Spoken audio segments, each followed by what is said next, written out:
Hello everyone, just another short update really to cover a few things that have come across my screen in the last 2 or 3 weeks. Firstly, we've got this new interview with Richard and Gemma O'Doherty, who's this Irish journalist, that's the Republic of Ireland. And there's no need really for me to say much about it because you can watch the interview. I think it's about an hour and a half long. But what's most interesting about this is really she's been thrust into a similar situation as Richard in that they've sort of she's done stories in the Irish press and then they've gone after her, um, and she actually investigated a case of paedophilia, which some of the details are given in the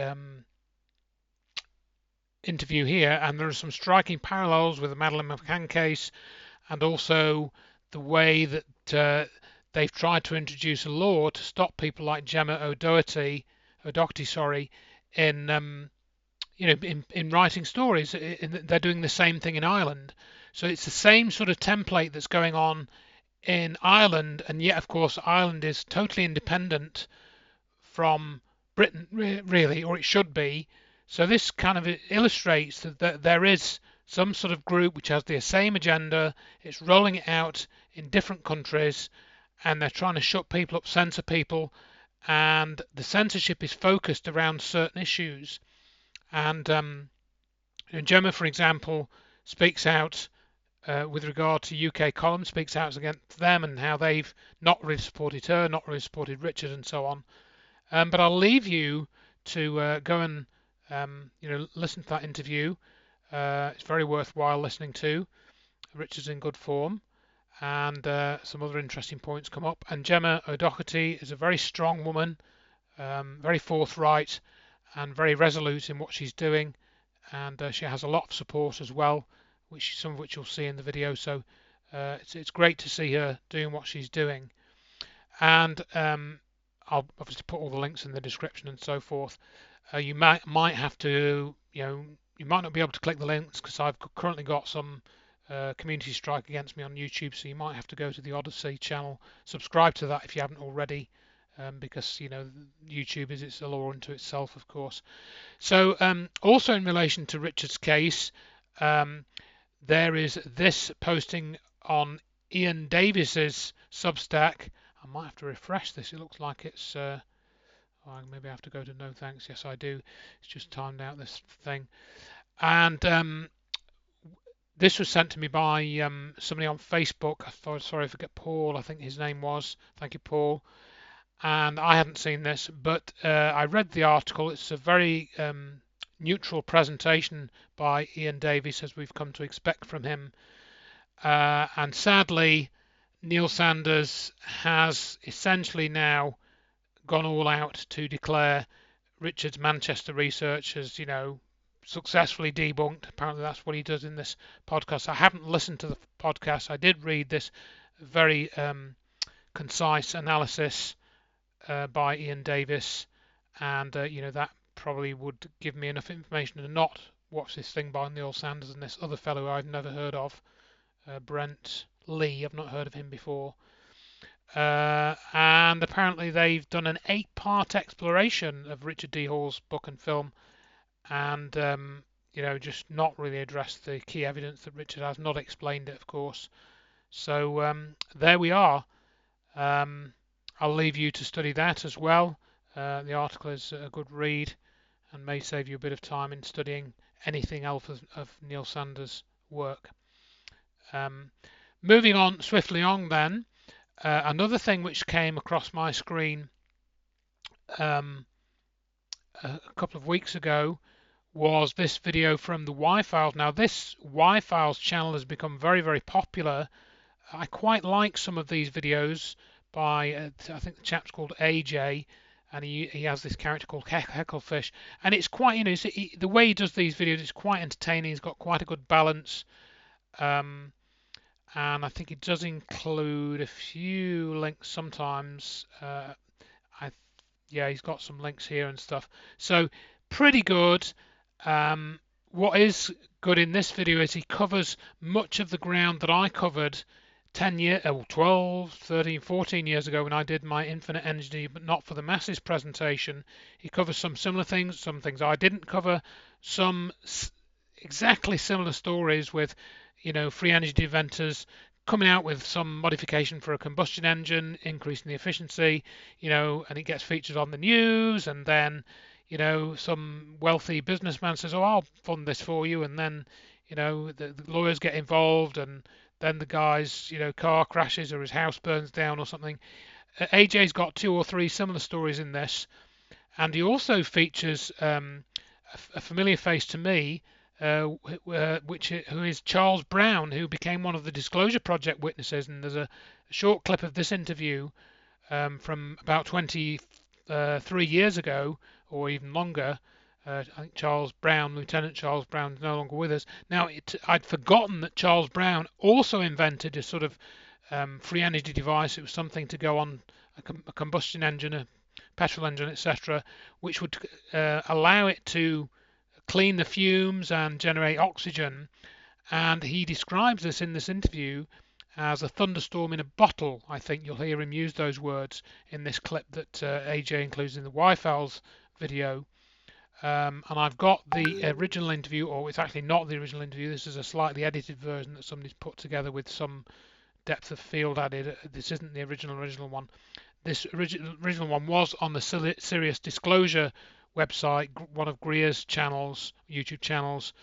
I think it might still be on there, but I couldn't find it when I looked. But this is essentially the same interview. See, this is 10 years old, this reposting of it. And again, he talks about a thunderstorm in a bottle in this interview, which is very, very similar to this thunderstorm generator, which is currently doing the rounds with Randall Carlson and Bob Greenyer of Martin Fleischmann Memorial Project and stuff. So, and this is like 20 years old. So, it just shows how the same ground is being repeated, and we're not really moving any further forwards. And obviously, I contend the reason why we're not moving any further forwards is because free energy researchers are not acknowledging what happened on 9/11. This must be acknowledged by all of the energy researchers, that this technology, not only is it suppressed, not only is it censored for the sakes of, the oil companies and the business interests and so forth, it has been turned into a weapon system, and that weapon system was already being used.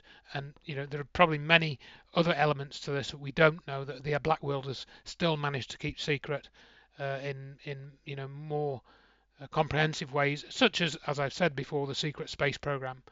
So it's all linked together.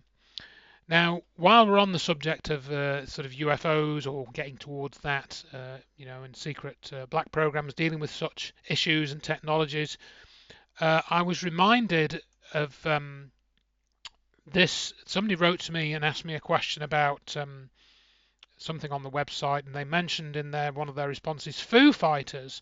Now, Foo Fighters, you can go and find out about these.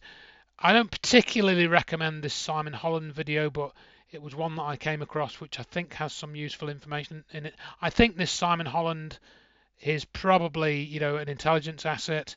He did work for the BBC. His videos are quite well made.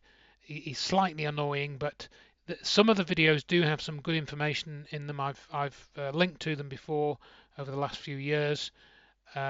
He does debunk some things, like I think he's trying to debunk the Rendlesham incident. And on going back to this video, the Y-Files, I was a bit disappointed when this Y-Files channel tried to debunk the Apollo hoax and claimed that it was real. There's one of his other videos where he does that, and again I thought, look, you just got to look at the evidence the same as you do for the other things. They didn't land on the moon. They can't have landed on the moon. Why are you even suggesting that they did? Why are you ridiculing the people? Maybe you didn't ridicule them, but why are you saying that the people who have shown that this cannot have happened, are wrong? Anyway, you can go and look up his video on the moon hoax as well if you wish. But back to the Foo Fighters thing. What I was reminded of is that I'm pretty happy now that Foo Fighters have been explained, and some of that explanation you will find in this Simon Holland video. I don't think I got the explanation from here originally. I think I came across it somewhere else. But what it basically is, or that what they were, is early in the Second World War, radar systems were still being developed. This idea of sending radio waves and tracking aircraft was still being developed, and they used a type of radar technology called continuous wave radar. And this works a little bit differently to the radar that we use now. And I think it had like a separate transmitter and receiver dish or something. I forget the exact way. Some of that might be explained in this video. But it would appear that what was happening was, when the pilots were seeing these Foo Fighters, what it actually was is their planes were being tracked on radar, and these radar signals were quite powerful. They were powerful enough to generate plasma phenomena near the plane, either because of the radar signal interacting with the exhaust fumes or something like that. And there are papers being written on this, and I think there was an article in the Telegraph talking about this research. So it appears they're acknowledging that radar can generate plasmoids, these balls of plasma, which is quite interesting. And some of that is in this video, and there are papers on this. I'll leave you to go and either look at this video or another one, but it's this idea of continuous wave radar and plasma being created near the aircraft, and I think that does explain what Foo Fighters were. I think they were generally seen, either in twilight or in near darkness, so they may not have been visible in daylight, as it says here on this particular thing I've ended up clicking on. So you can go and have a look at that. Another thing that somebody sent to me was something posted on Substack. I'm not familiar with this poster, but what they were saying was they were quoting Dr. Mike Yeadon, who is now essentially, I'll read the quote, "I'm formally," as in, using certain methods, not before, "I'm formally confident that acute respiratory illnesses that we call colds and flu with influenza-like illnesses are not caused by submicroscopic infectious particles called viruses and are not contagious." So that's a pretty big statement coming from Mike Yeadon, who's an immunologist of sorts, or worked in immunology and stuff, and now I think he's reviewed the evidence put forward by people like Dawn Lester and David Parker, and has concluded that HIV and AIDS weren't caused by viruses. Something else that caused them. So again, you can read up on that more if you wish, but I think it's interesting that Mike Yeadon has now sort of got to that point, and very interesting to me, that is. So that's really the main things I wanted to cover here, and really I'm just going to leave you with a closing thought, which again I found on Facebook, and it's just a little meme thing that apparently was nailed to a tree somewhere. Advice from a tree: stand tall and proud, go out on a limb, remember your roots, drink plenty of water, be content with your natural beauty, and enjoy the view. So with that said, I will say thanks very much for listening and watching, and feel free to share this and whatnot and all that stuff.